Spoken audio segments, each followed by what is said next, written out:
বাংলাদেশ রেলওয়ের বিভিন্ন রুটে চলাচলকারী আন্তঃনগর ট্রেন বহরে চীনের কোচ যুক্ত করায় ট্রেনের পরিচালক ও যাত্রীদের প্রতিনিয়তই নানা সমস্যার মুখে পড়তে হচ্ছে।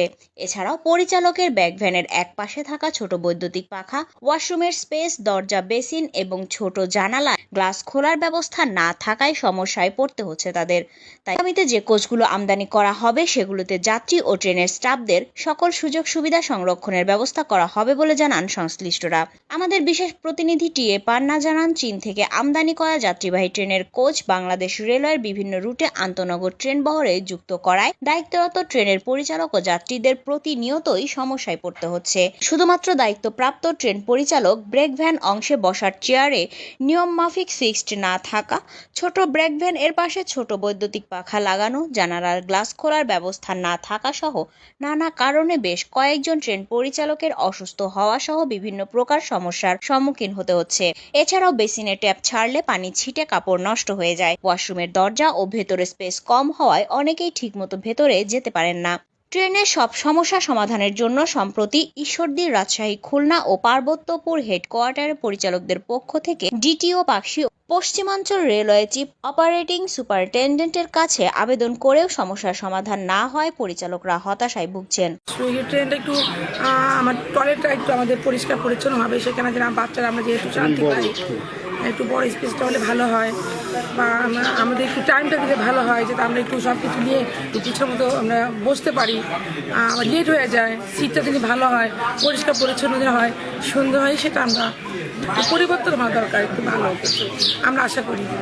সাধারণত পদ্মা এক্সপ্রেস গাড়িটার স্পেসটা খুবই শর্ট, এখানে অনেক প্যাসেঞ্জারের চাপ থাকে, প্যাসেঞ্জারগুলো সাধারণত স্বচ্ছভাবে চলাফেরা করতে পারে না। যদি এই গাড়িগুলো যদি চেঞ্জ করে ইন্দোনেশিয়া বা অন্য কোনো বগি লাগানো হয়, সেটা স্পেস ভালো হয়, যাত্রীরা স্বচ্ছভাবে চলাফেরা করতে পারে। তো আসলে রেলের উন্নতির প্রকল্পই এখন চলছে।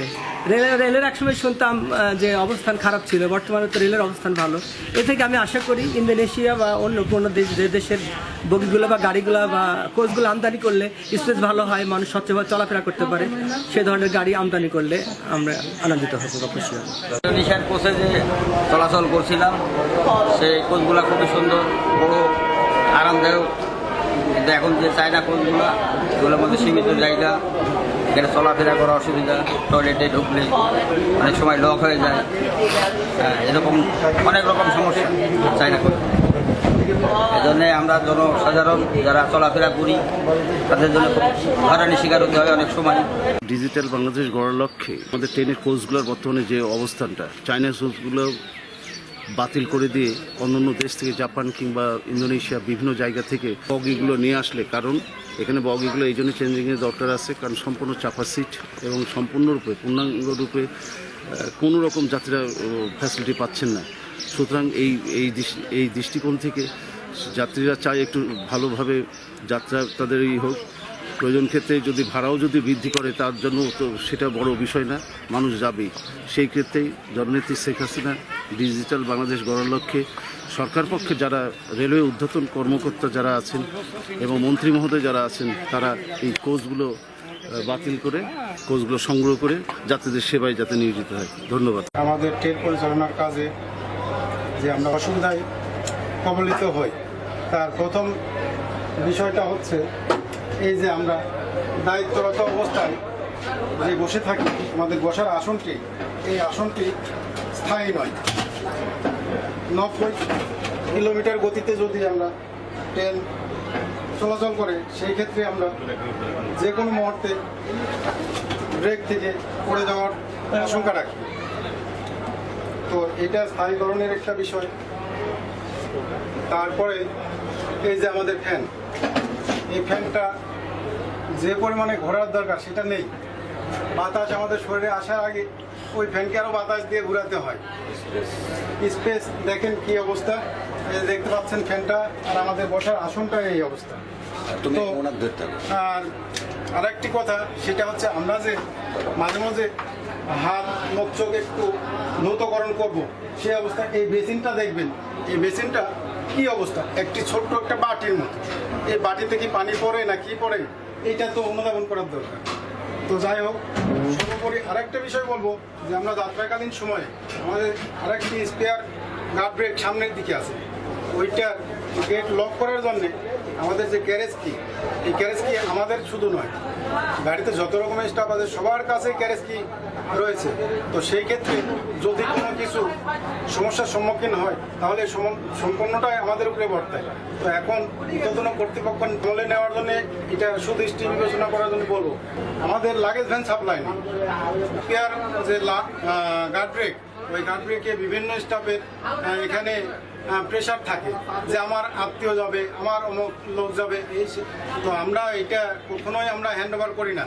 তো আমাদের কাছে গ্যারেজ কি থাকা সত্ত্বেও অন্যান্য স্টাফ ওনাদের গ্যারেজ কি দিয়ে ওই গেটটা খুলে লোকজন হয়তোবা ওখানে প্রবেশ করান। তো সেই ক্ষেত্রে আমাদের দায়ভার এখানে থেকেই যায়। তো এটা আমাদের রেলওয়ে কর্তৃপক্ষ যদি আমলে নেন তাহলে আমরা উপকৃত হই। আমাদের চায়না গাড়িগুলো মানে এয়ার ইনট্যাক্ট বলা যায়, মানে বাইরের থেকে কোনো ধরনের বাতাস ঢোকে না আর ভিতরের থেকেও বাইরে যায়। এটা মূলত শীত প্রধান দেশের জন্য ভালো হয়। আমাদের বাইরে তো অনেক টেম্পারেচার, তারপরে আমাদের গার্ড ব্রেকগুলোতে আরও অবস্থা খারাপ, কোনো এসি নাই। আজকে যেমন আপনার 45, 46, 47 টেম্পারেচারের ফিলিংস, যেখানে 43, 42 হলো নর্মাল বাইরের ওয়েদার। সেখানে একটা বসার চেয়ার নাই, বেসিনগুলো ছোট, পানি সাপ্লাইয়ের ব্যবস্থা নাই। তারপরে আপনার খুবই ছোট্ট একটা কনজাস্টেড মনে হয় প্রতিদিন একটা ওভেনের মধ্যে থেকে বের হই ডিউটি করে, একটা বাজে অবস্থা। আর আমাদের চাকরি তো অ্যাবনর্মাল চাকরি, এটা তো আপনারা জানেন। সেখানে এই সিচুয়েশনে আমাদের যদি কর্মপরিবেশটা একটু সহায়ক না হয় তাহলে আমাদের জন্যে দিনে দিনে আরও জটিল পরিস্থিতির মধ্যে আসতে হয়, যেখানে 16 ঘন্টা 18 ঘন্টা এভরিডে চাকরি, তারপরে রিস্ক নিয়ে চাকরি, যেখানে খাওয়া থাকার ঠিক সুবিধা নাই। সেখানে যদি বসার একটা ন্যূনতম ভালো চেয়ার না থাকে, একটু ঠান্ডা বাতাসের ব্যবস্থা না থাকে, আর এখন আমাদের দিন দিন যে টেম্পারেচার হচ্ছে তাতে এসির আর কোনো বিকল্প নাই। চেয়ারের অবস্থা বলতে গেলে এটা কোনো চেয়ার না। আমি নিজে ব্যাক পেনের অসুস্থ হয়ে ব্যাক পেনের পেশেন্ট হয়ে গেছি, এরকম অনেকেই ইনজুর্ড হয়ে গেছে। কারো রেকর্ড আছে, কারো রেকর্ড নাই, সে কিন্তু চাকরি করতে হয়, পেটের দায়ে করছি। কুইক একটা ন্যূনতম একটা এসি বা পর্যাপ্ত ফ্যানের একটা ব্যবস্থা। আর আপনি ফ্যান লাগালেও যে গাড়ি যে গরম হয়ে যাচ্ছে, মানে যেখানে হাত দেওয়া যায় হাত গরম, নিচ উপর সাইড সব জায়গায় গরম, সেই জায়গায় আপনি ফ্যান দিয়েও খুব একটা সুবিধা হবে না। কারণ ফ্যান দিলেও সেই বাতাসগুলো এত জটিল বাতাস যে ওই চেহারা, চোখ, মুখ, হাত পুড়ে যাচ্ছে, গোটা শরীর।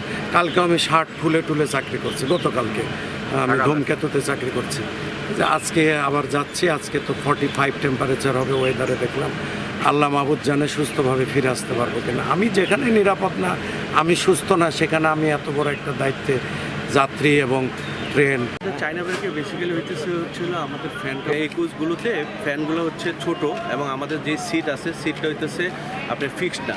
যে কোনো সময় আপনার ঝাঁকিতে চেয়ারটা যে পড়ে যেতে পারে দরজা থেকে, এবং আপনার ফ্যানের বাতাসটা কোনোভাবেই আমাদের সিটের কাছে আসে না। এবং এইখানে চাকরি করা খুবই কষ্টসাধ্য ব্যাপার।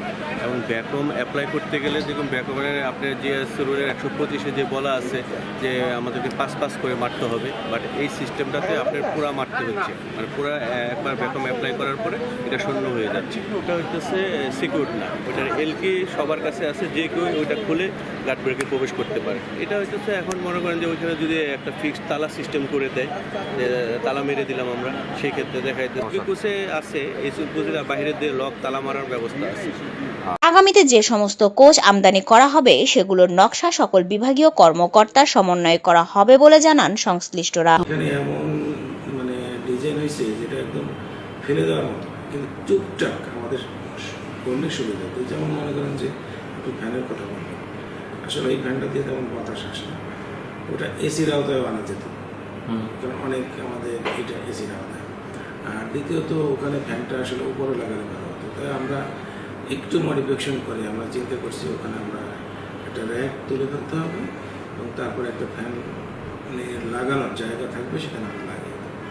চেয়ারগুলো যাতে উল্টে না যায়, এটা কীভাবে ফিক্স করা যায় সেটা মেকানিক্যাল থেকে উদ্যোগ নেওয়া হবে। এটা হলে প্রজেক্টেড প্রকল্প আছে, তারা এটা করে, আমরা হলো ওপেন নাই, এটা করে আমাদের হাতে দেয়, আমরা চালাই। এবার এটার ডিজাইন কেমন হবে এই জন্য অনেক বড় বড় ইঞ্জিনিয়ার আছে এবং পিডি আছে, মূলত তারাই বিভিন্ন পর্যায়ে ডিসকাশন করে তো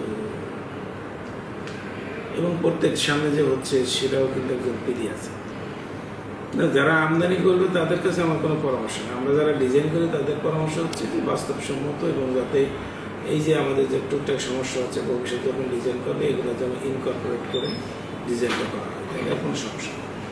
আমরা ভারত থেকে, চায়না থেকে অথবা কোরিয়া ছাড়া অন্যান্য দেশ থেকে বাংলাদেশে এলে যে সমস্ত কোচ আমদানি কোনো যে ডিজাইন থেকে আমরা এর সঙ্গে কিছু নতুন বিভিন্ন প্রযুক্তিগত সুবিধা এবং যাত্রীদের বিভিন্ন সুবিধা বিবেচনা করে এটা ডিজাইন আমরা পরিবর্তন করে আমরা এগুলো আমদানি করে এবং আমাদের রেলের বহরে এগুলো সংযুক্ত করে আমরা যাত্রীদের জন্য চলাচল করার ব্যবস্থা করে থাকি। তো কোনো কোনো ক্ষেত্রে দেখা যাচ্ছে যে কিছু কিছু চিন্তা চেতনার কারণে হোক অত ব্যবহারগত কারণে আমরা যেভাবে ব্যবহার করতাম হয়তো সেক্ষেত্রে কিছু পরিবর্তন আসার কারণে হয়তো দেখা যাচ্ছে যে কিছু কিছু সমস্যা তৈরি হচ্ছে।